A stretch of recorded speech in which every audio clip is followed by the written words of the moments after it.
I don't think people realize how many thousands of children in San Diego County right now are in foster care and don't have a CASA. The children know I'm a volunteer. I'm only here because I love them.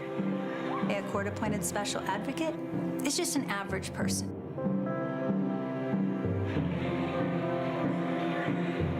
She changed my life.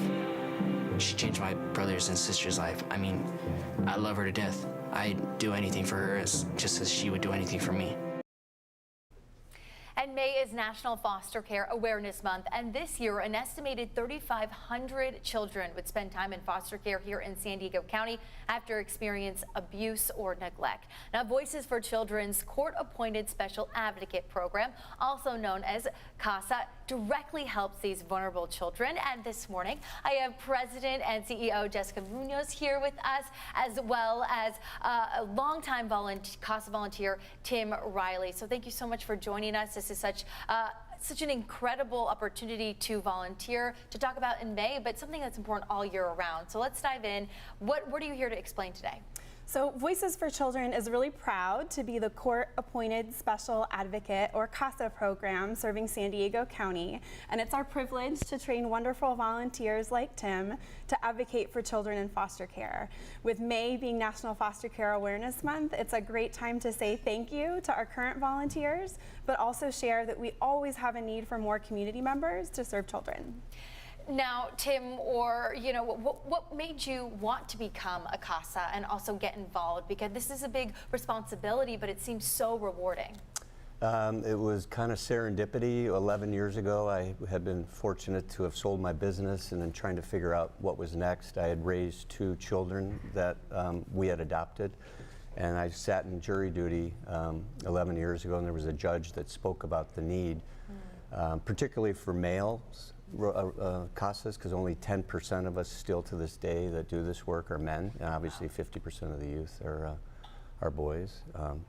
So 11 years ago, 6 youth later, I'm still here, and I had heard back then that CASAs change lives, and certainly myself and my colleagues definitely changed the lives of the youth.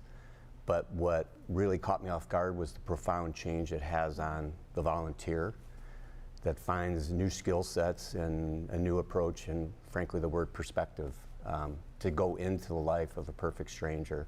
And then now, having 11 years, to see the 13-year-old child that had intellectual disability now at 24 or 25 years old, thriving, living independently.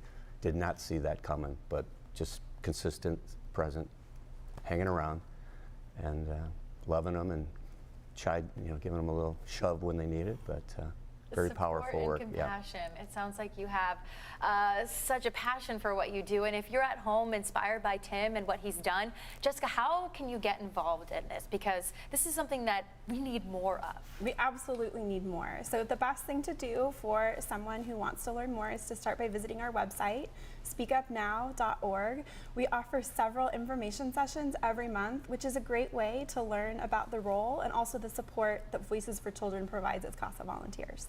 And I know you just had a very successful campaign. Do you want to just talk about that? We did. So leading up to May, which is National Foster Care Awareness Month, we initiated a recruitment campaign, and we were able to find CASA volunteers for over 200 children. Wow. And as excited as we are about that, and even with the success of that, we still need more great people like Tim. We have new children who are added to our waiting list every day, so we really need the community's help. And with this campaign, as you said, there's just so much more need. Now, if someone does want to join an information session, what are some of the things that they're going to learn before we go? So some of the things that volunteers or prospective volunteers will learn in an information session is a little bit about the role, more details about the support that Voices for Children provides to CASA volunteers, a little bit about the child welfare system and what are some of the circumstances that face children who've experienced abuse and neglect, and specifically how CASA volunteers can make a difference. Well, thank you so much, Jessica, Tim, for being here. You make such a great impact, especially since May is that awareness month that we're all so important to learn about. So thank you so much. Thank you for having us.